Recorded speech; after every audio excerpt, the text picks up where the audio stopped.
Morning, everyone. Morning. My name is Ken Struys, and I'm an engineering manager at Yelp. And today I'm going to be talking to you about how we're scaling our engineering team with services, and more specifically, front-end services. So Yelp is an app and a site that connects people with great local business. And making those connections on a global scale across multiple platforms actually requires a pretty big engineering team. And being able to add additional engineers to that team is really important to actually accomplish our mission. So today I'm going to be talking a lot about monolithic applications. I think every company starts off with something that eventually grows to be a monolith, and they can sneak up on you really quickly as being a problem. My goal today is to help you recognize the symptoms and provide suggestions that might help. So what are the biggest problems we've seen with monoliths at Yelp? The first one is definitely going to be team growth. If your company is going to do well, your engineering team is probably going to grow. And Yelp grew and is still growing, and our monolith has been one of our big problems. So at Yelp, all development is going to be done in Git branches. I think most other companies kind of do this, feature branches in Git. And in those branches, all of our developers, they're going to write code, they're going to write tests, they're going to run a build, and they're going to run through all of the regression tests that exist inside the monolith. And then they're going to have their code reviewed by their peers. And finally, they're going to merge their branches into a branch for the purposes of deployment. So what we do is we take a set of developer changes, a bunch of these feature branches, and we merge them all together when we deploy to production. And until a feature branch actually ships, the development process doesn't really matter, right? It's when a feature ships that engineers get pretty excited about impacting local business and what they're working on. And engineers typically feel really good when they get something out. When you actually get something into the production environment, they're pretty excited about what they're doing. And we actually try our best to repeat this process as much as possible and as frequently as possible, because engineers feel really good when it happens. And shipping is so ingrained into our culture that we actually make sure that every new engineer who joins Yelp ships something into the production environment within their first week. Unfortunately, when you take a bunch of branches and you ship them all at the same time, sometimes stuff goes wrong, right? In some cases, it's going to be necessary to revert the entire deployment because there's some bug that's actually costing you money or it's caused a real problem for your users, so you're going to revert it. And what we've observed is as you grow and as you add more engineers into a deployment, it's more likely that something like this is going to happen. And the reason it becomes worse over time is actually pretty simple.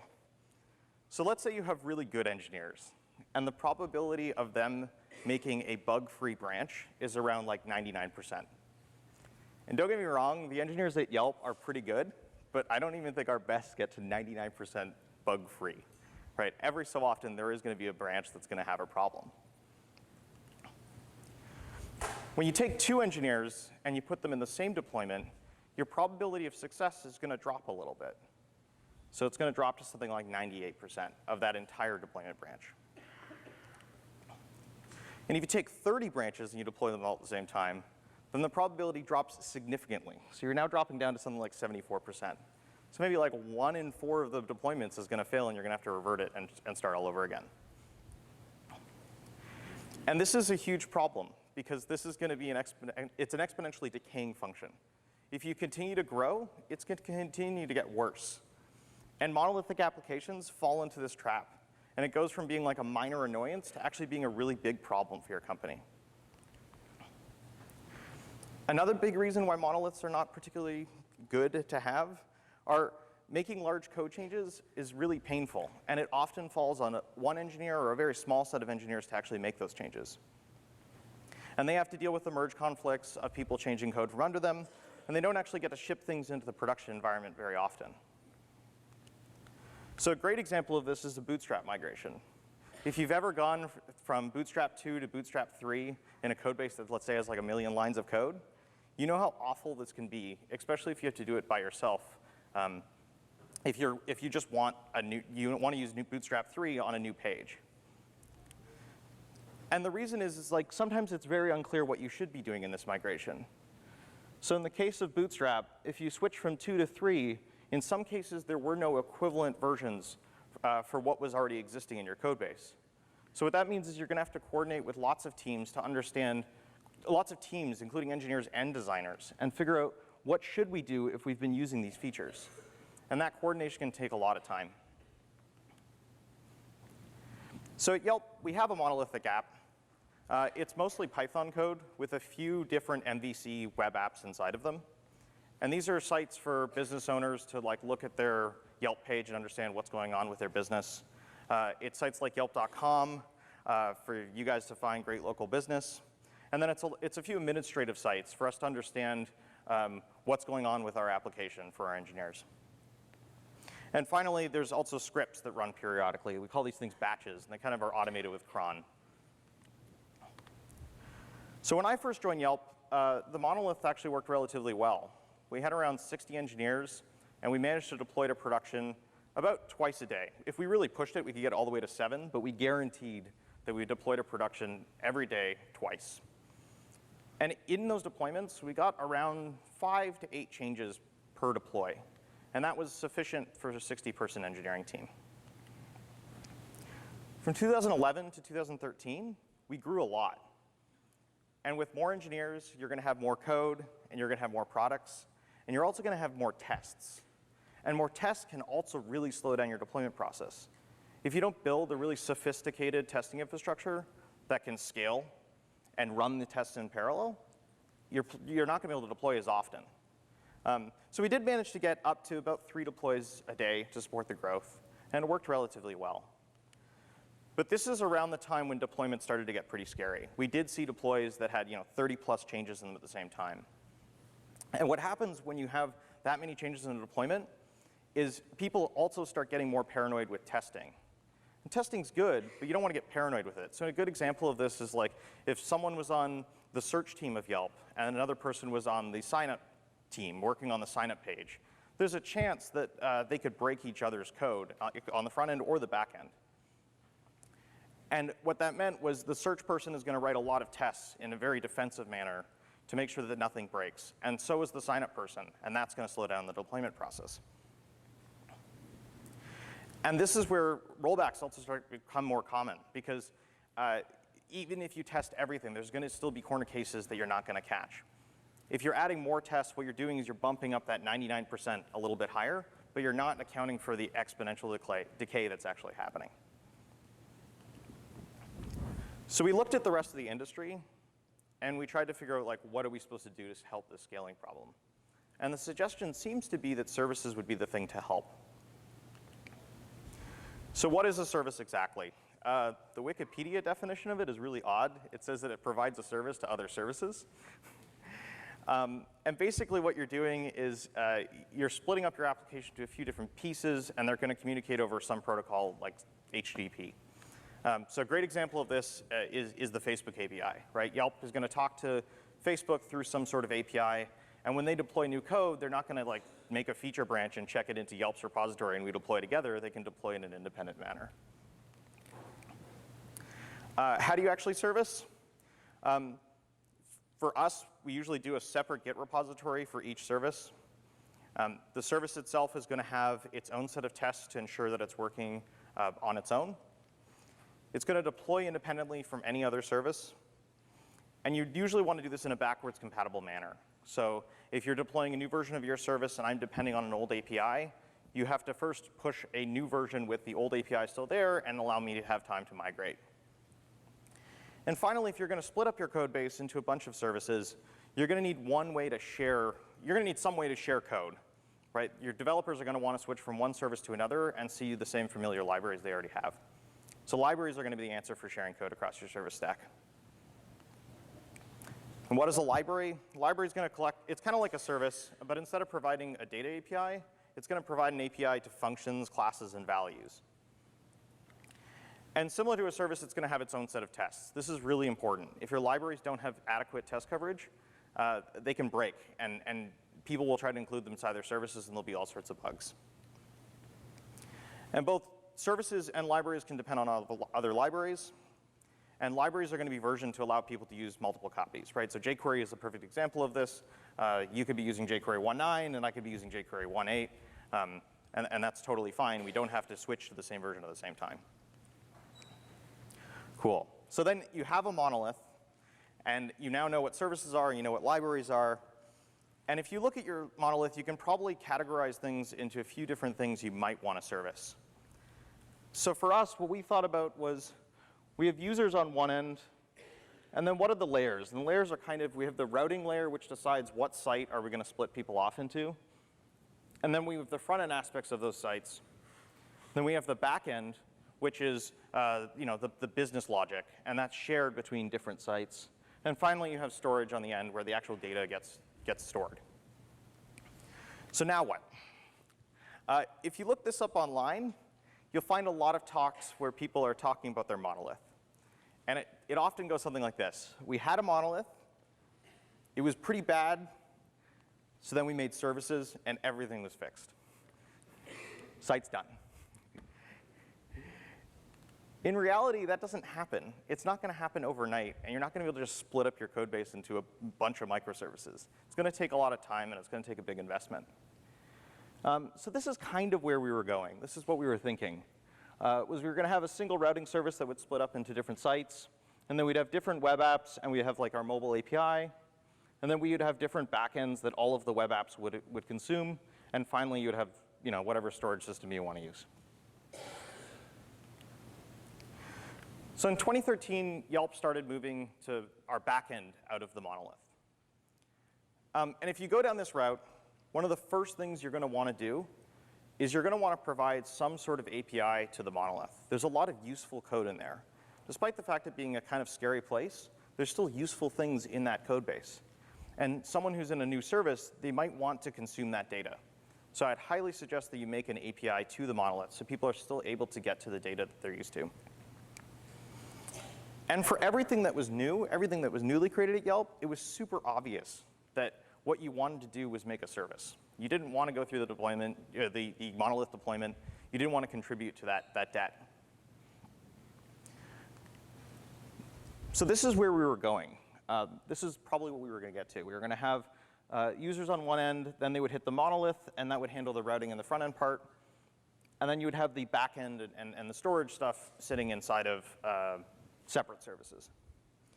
And it turns out just like ripping the back end out of a monolith is not that easy. And 3 examples of where it's not particularly easy are going to be things around availability, performance, and just the query complexity you have inside your back end. So this is an example of a function you might find in our business logic layer of Yelp, sort of simplified. But the function is going to grab the most recent reviews per particular user ID. And the way we're going to do that is we're going to grab from the review table, we're going to join on user and business, and then we're going to just grab the most recently created review and grab the first one. And finally, this function returns both the business that was reviewed and the review record as well. So there's a few states in this current implementation that you can be in. Either the function returns a business and review, or the database goes down, and this whole function just crashes.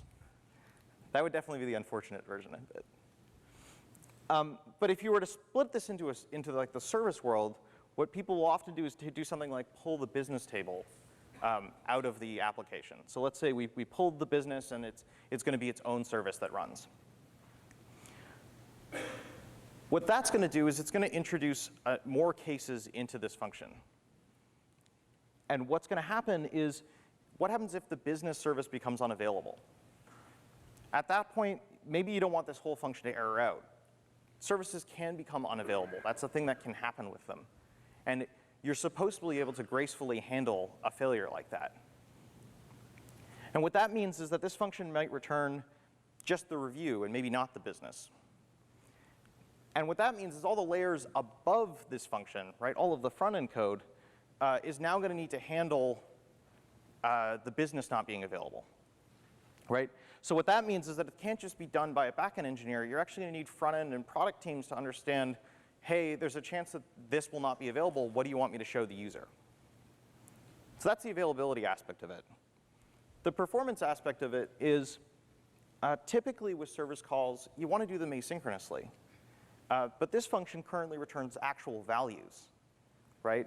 So this function, if you want to change it to handle, let's say, like return a promise instead of returning actual values, again, you're going to need front-end help, and you're going to need product help to, well, mostly front-end help to change all of the callers to handle that API change. And the last one is the query complexity, right? Like, developers like writing SQL queries like this. And if you split stuff off into different services, there's a trade-off there. Your developers are not going to be able to just write a simple SQL query like this and get all of the data. They have to talk to a bunch of different services. They need to understand how to do that. So in 2014, we were doing well with the backend service stuff. We were getting over a lot of these hurdles. But we still felt like something wasn't quite right.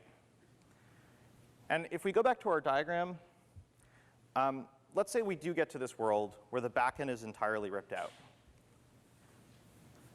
The big problem with this diagram is that the critical path between the users and the data that we have on Yelp still goes through the monolith. And if you add any new service at Yelp, it's kind of useless unless the users actually see it, right? You want them to actually see the data that you're producing. And the only place to plug it in here is inside the monolith, right? So if you want to have user impact, you need to have a front end, and there's only one place where the front ends exist at Yelp. So that's when we decided we need to actually have front-end services of some kind. And these would be services that render HTML instead of JSON. And users would be able to go directly from the routing layer to these front-end services and skip over the monolith entirely. And our product teams would also be able to iterate on these services really quickly. So the product teams were interested in it. It wasn't just an engineering task. It'd be a way for them to iterate on their product in a faster fashion.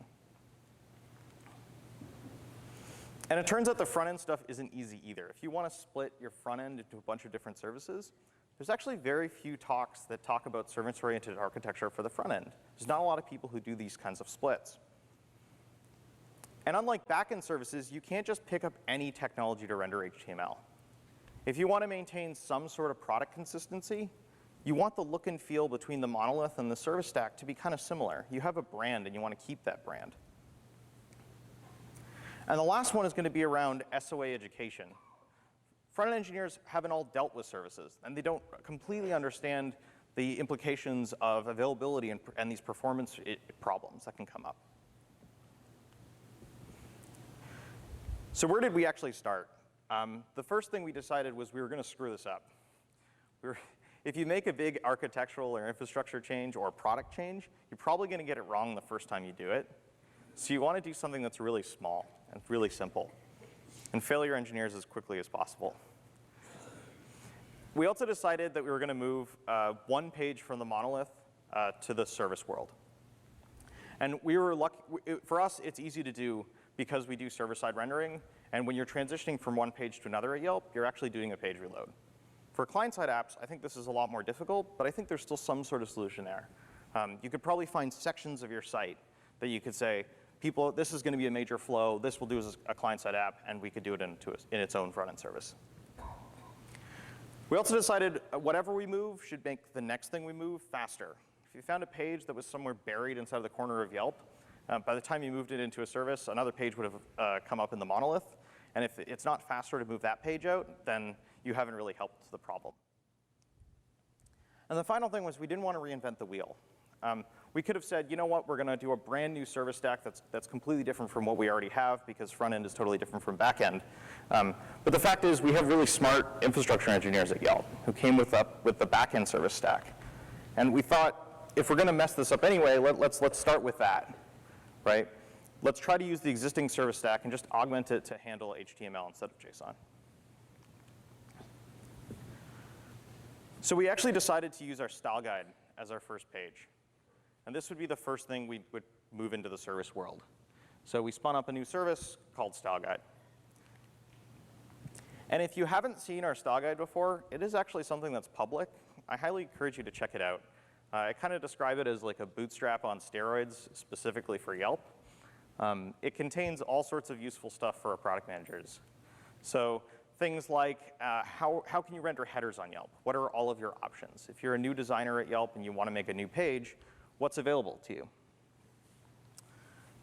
It also has more complicated widgets, like how do we show users on Yelp.com? And our product managers, designers, and engineers, they all use our style guide as documentation, and they create a common design language around it. So if a designer comes to me and says, hey, Ken, we're going to make a new page, and I want to use the Medium user passport, I know exactly what that is. And if I don't know what it is, I can go to the style guide and just read the code. It also helps our designers to not reinvent the wheel. If you get a new designer, they're often going to be tempted to build something brand new without actually finding everything that's already available to them. And this is a single page that they can go through and be like, oh, there are actually a lot of options as to how I can show users on the site. So there were a number of reasons why we decided the style guide was the first thing we were going to pull.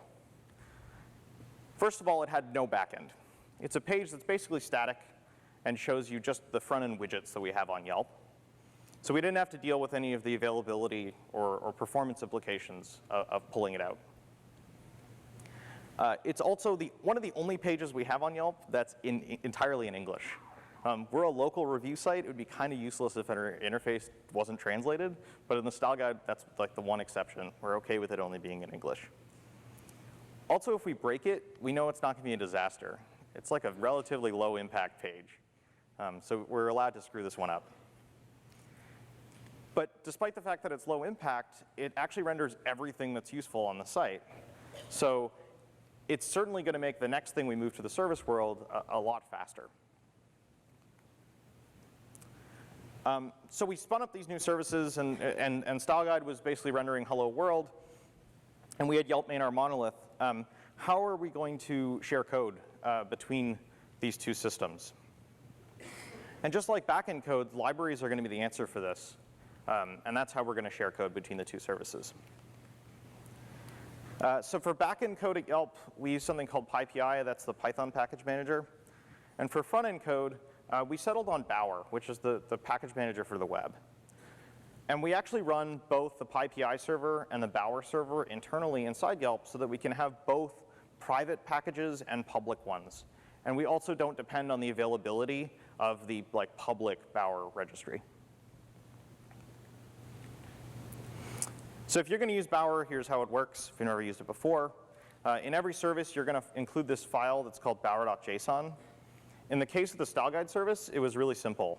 The service itself is just a wrapper, and it provides documentation for a package called Yelp Style Guide. So that's the dependency there. Yelp Style Guide is included. And we also include jQuery because we need a jQuery on this particular page. When you run Bower install, Bower's going to download all of these packages, and it's going to install them into a directory called Bower Components. And then those are available for your engineers to consume. In Yelp Style Guide, what do we actually have in there? So we have SCSS files. In our case, we actually put underscore SCSS files in there. So those are not files that you can just directly include on a site. The service has to give us a build system. And it allows service authors to pick and choose what pieces they actually want out of Yelp Style Guide. This is similarly true for JavaScript, images, icons. The service authors are going to have their own build system, and they're going to pull in what they need. And then, of course, you have to have tests. You don't want someone to make a change to Yelp Style Guide and maybe introduce something as trivial as a syntax error in an SCSS file, and have a version of a library release that has a bug like that, right? So we have pretty good test coverage as well inside the Style Guide package. And finally, it has a bower.json file because it is able to depend on more libraries. So in the case of Yelp Style Guide, the JavaScript depends on jQuery, so we include a bower.json file in the library itself. So now that library is available inside the service code, and someone can pick and choose what they want. So in this particular case, they're grabbing the grid system that we have inside Yelp Style Guide from the Bower Components directory. So then we actually had a pixel-perfect, identical service to monolith page of the style guide, and now we needed to release it. And the way that we released it was actually to put a really trivial HTTP proxy inside of our monolith. So you would go, the routing layer was still kind of in the monolith, so we just routed that directly over to the service, but there's no service-specific or style guide-specific logic inside of the monolith anymore at all. You could change the service on its own, and it would render on the front end.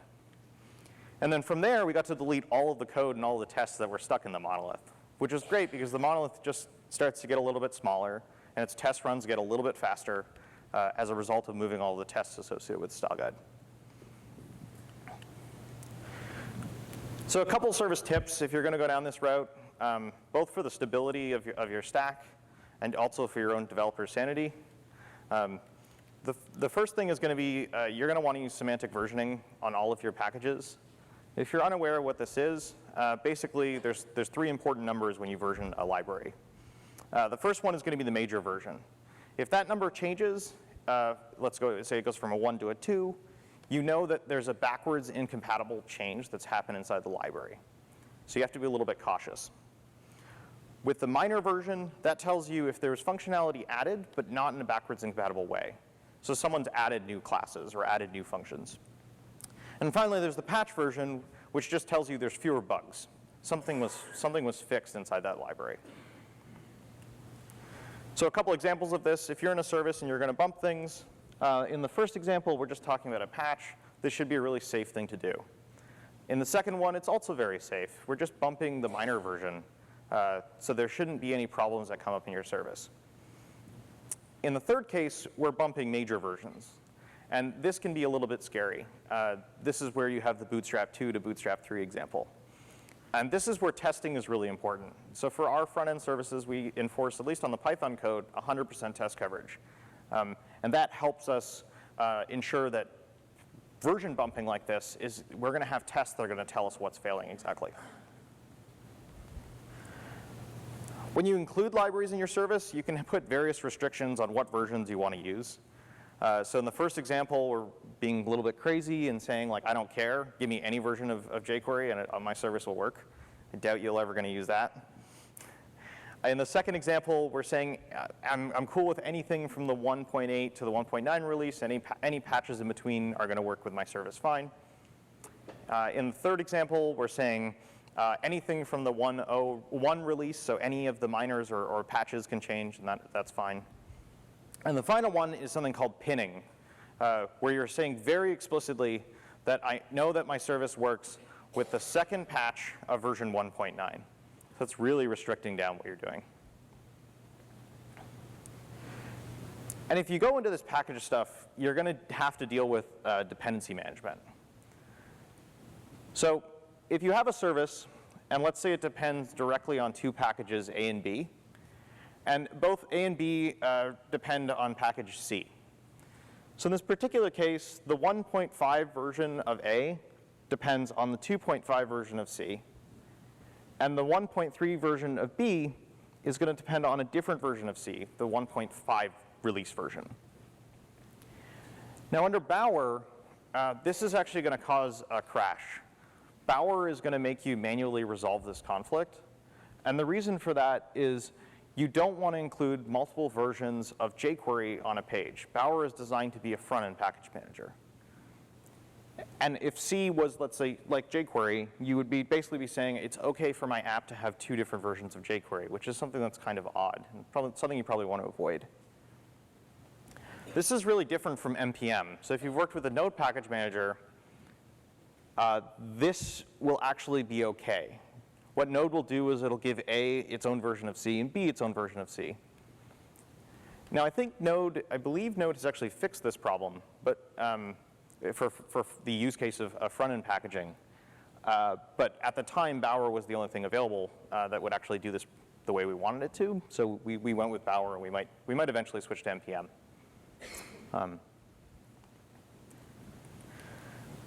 So another pro tip that's pretty important is I would highly suggest that you use min versions in libraries. So don't make your libraries too restrictive, or you're going to have Bower yelling at you a lot. So in this particular case, we might say the Yelp style guide, like, we're going to allow jQuery greater than 1.8, and we're going to start there. And when new versions of jQuery are released, our Bower server is going to pick up on that, and it's going to pull down the latest version of jQuery. And if you do that, it means that your build can suddenly become unstable, right? The latest version of jQuery might not actually work with style guide. So what we suggest you do is you're going to want to build and test your libraries every single day. And this is, again, where testing of the library is actually really, really important. And for us, we use Jenkins to automate this. It runs all of the packages every single day. It runs all their tests. And it emails all of the engineers who worked on that package what exactly went wrong, right? Like there is a test failure. And your options as to what to do when you have a test failure are you can make your library compatible and you can release a new version. Or you can say, all right, we can't support jQuery 2 yet. Let's just put the max version in. And that's going to restrict the versions that Yelp Style Guide can work with. But I'd suggest that that's what you start with. Start with it being a little bit flexible, and then restrict it from there if you really need to. But ideally, you're going to actually fix these problems and release new versions. For services, which are very different from libraries, for services, I would suggest that you actually lock down your dependencies. So you're going to pin dependencies exactly. And the reason for this is this comes from service principles that say that your service should be reproducible. I should be able to rerun the build of a service, and it should give me the same thing. And if you don't pin dependencies, what's going to happen is you could pull down a new version of jQuery, and then your service could actually be broken. And that's not great, especially if you have a high priority bug that you need to get fixed right now. Often that code is going to be in the application part, and if your build is suddenly changing because the library has changed from under you, you're going to have to spend time fixing library-related things instead of actually fixing the real high-priority bug. And you're also going to want to pin versions not just for the things you directly depend on, but any of the C examples. So in that diagram, we had A, B, and C. A and B were packages that we directly use, and C is something that could be changing on you. So you want to lock down that one as well inside the service.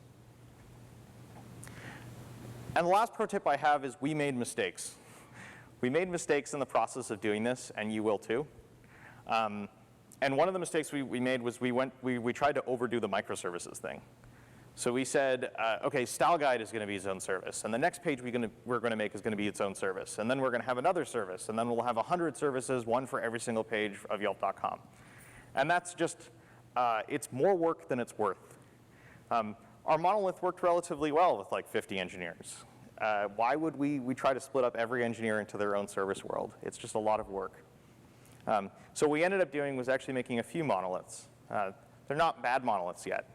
So one to handle www, one to handle the biz site, one to handle the administrative sites. And then we just started iterating from there. So the next big things were, as I mentioned, Yelp's a local business site. If we don't have translations, our site's totally useless. So in this case, we went into the monolith and we worked with the international team, and we ripped out all of their tooling related to translating the site, and we pulled those into libraries. And now they were available to services, so we could translate pages like this in a service to Japanese. And then we started dealing with the performance and the availability aspects of this. So this page here is our user profile pages on Yelp. And this actually runs entirely inside of its own front-end service, inside that www monolith. And you can see here that it pulls a lot of data. And the way it's getting that data is through that monolith API. And that's where that API is super important. This service basically is gluing together the monolithic API data, which is our backend, and Yelp Style Guide to give you this page. And then lots of engineers started to see this. So a lot of engineers started to see, oh, there's a way out of the monolith. I don't actually have to work in this one world. I can kind of work in this space that I can deploy 20 times a day if I want to. And that's when I think, I look back on it and it was like, within a couple months, we had like 30 plus pages that were just pulled out into this service stack. So it worked relatively well, and it's still going well, and the monolith is continuing to shrink at Yelp. So that's all I got for talking about front-end services. Thank you very much for listening.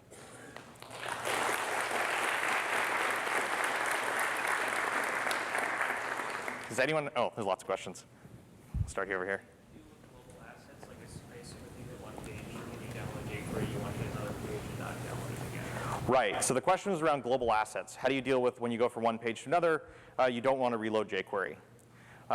So the way we handle that is, for things like jQuery, that's usually going to be a separate asset that we use the Google CDN for that. And this is where going to separate services for absolutely everything would be a terrible idea, because it would be very difficult to reuse all of the Yelp style guide code from service to service. So the way we do it is each service, it serves up its own version of a package that comes from our CDN, except for libraries like jQuery, which are really common. But again, we made a monolith, right? We made the www site as a service. And we think that for users, they're going to be staying on they're going to stay on that site. So we're not super worried about the caching issue. Yeah. Hi, are these slides going to be available anywhere? Yeah, definitely. I'm going to put them up on the HTML5 DevConf site eventually, and I'll put them on Twitter as well. If you make a change to, like, say, the header, for example, Yeah. that is site-wide, Yeah. how do you roll that out? Right. So that's a good question. So in the monolith, it's actually a really painful thing to do.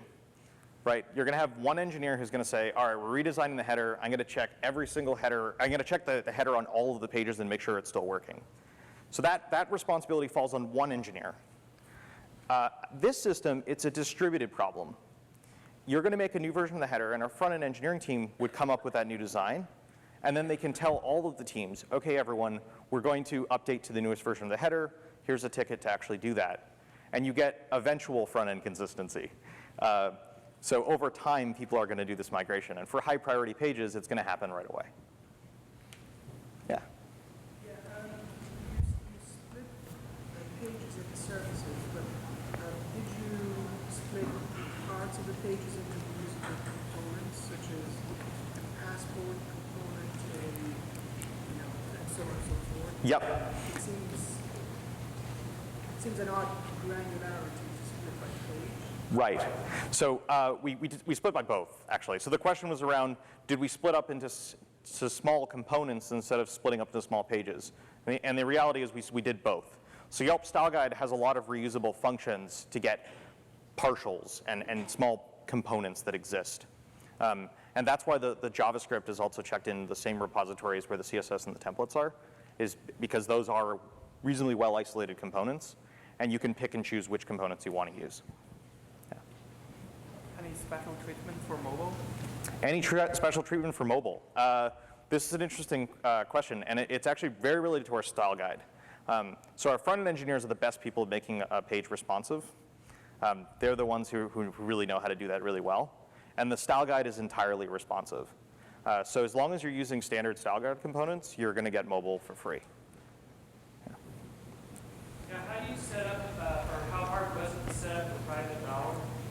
And the question was, how hard was it to set up a private bower? Not that bad. If you already have a backend service stack at your company, it's really easy.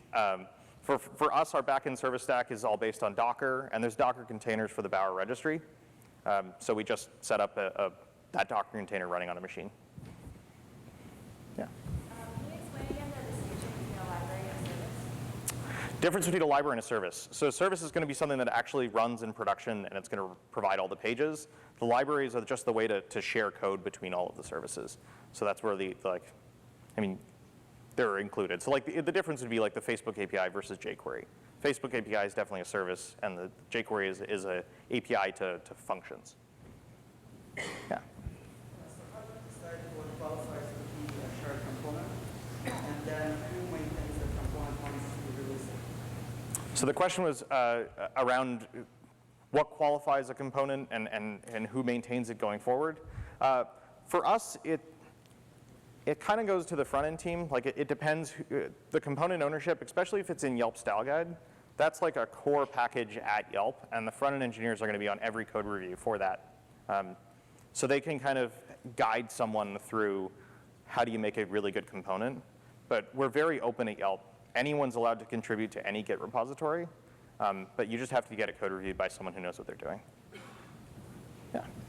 The style guide is used as a style guide, but it's also used by the production service. Right. So there's the style guide that's the library, and then there's the style guide that's the service, and that's the documentation. And we actually made that public just so that other engineers could understand what we did, because we often talk about the style guide, and everyone's like, I don't understand what you're talking about. If you check out that page, you'll get a pretty good understanding of it. We haven't actually open sourced the Yelp style guide library, but we have at least open sourced the documentation so you can see how it works. So is that you are directing users to completely different websites, or you aggregate views from different services and run them? Yeah, so it goes through the routing layer. If you go to Yelp.com, it's going to go to our load balancer. Our load balancer is going to fan out into these different services. So they can be actually on the same site. Migrating all of Yelp.com to a service world, you can't do that overnight. It takes a lot of time. Yeah. How do you regression test the CSS changes? Oh, this is really tough. The question was, how do you regression test CSS changes? And we don't have a great solution to it. There's a lot of tools that can do like screenshot stuff, but it is actually pretty manual right now. I have not seen a good tool to do this. The only ones that I think exist, you write these tests that almost entirely duplicate what you write in CSS, and that's not particularly useful. I think something like a screenshotting system would be pretty good. Yeah. Do you have a plan to completely kill the monolith eventually? I think so. I think like one day we want to get there, but there's still a lot of useful stuff in there. So one aspect of it is ripping apart the backend parts. People like to join user, business, and review, and they like to write those SQL queries. So ripping those apart is a pretty difficult thing to do, and I'm not even sure if we want to do it.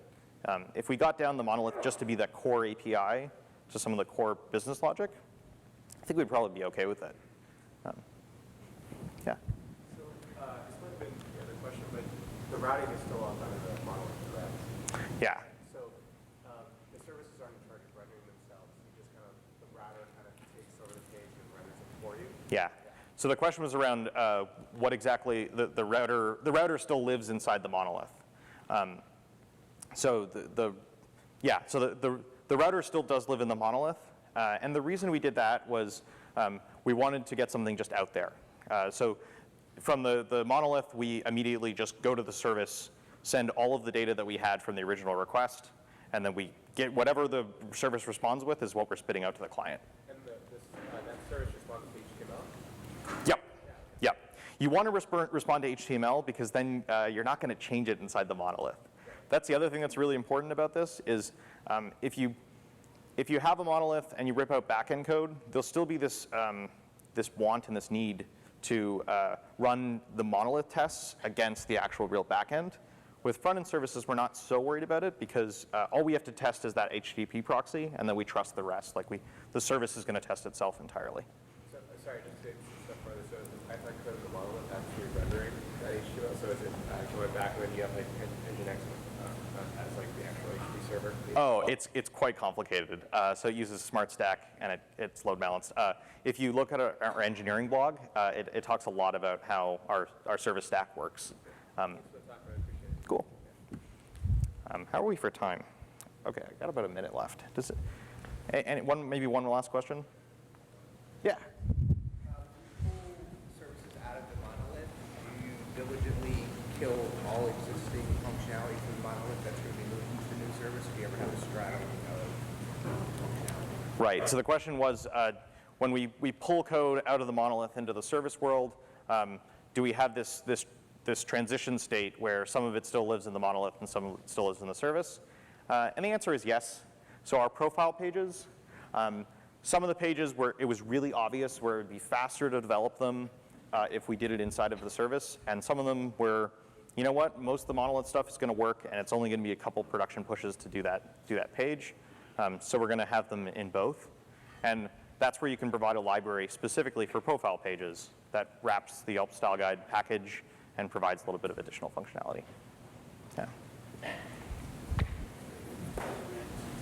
Oh, really? I thought it was 45. Oh. Okay. Well, I think that's it. Any more questions? I'll do one more. Yeah? I remember you saying something about your CSS was underscored, so you could pick and choose what you wanted Yeah. Either library or could you maybe Yeah, so we're using SCSS. So that's another really important thing to use is you need something that's able to compose these CSS files together. So for us, we're using SCSS, and we don't have any built CSS files checked inside of those libraries. the service authors are going to import the SCSS files they actually need. Yeah. So underscored files in SCSS don't produce, if you try to compile them, they don't produce anything. They will not produce an output. Yeah. You say the build tools for all services, you don't have to rewrite it? Yeah, so we provide a couple libraries for build systems. We're still trying to decide on what build system we really want to use. I think like Grunt is probably a good idea. We use Make a lot at Yelp. There's also a system called WAF, which we use inside the monolith. It's mostly about we want to try to eventually get the monolith up to the state where it's treated like a first-class citizen. It should be just treated like another service. So we need to pick a build system that's going to be really fast because the monolith build time is significant, and WAF seems to be the fastest build tool we've found. Yeah. Here, do you use A/B testing logic in service or another logic? A/B testing logic. Currently, the A/B testing system stuff we have, it's currently only available inside the monolith, and that's something we're pulling out. So that'll be available everywhere soon. Yeah. So front-end services can independently from each other. Right. How many services share sessions? Right. So the question was, these front-end services run independently from each other. How do we share sessions? We have a service for sessions. So it's pretty simple. Each service is going to get the cookies from the client, and they can talk to the session service to figure out what's going on. Yeah. Cool. So I think that's all I've got. Thank you very much.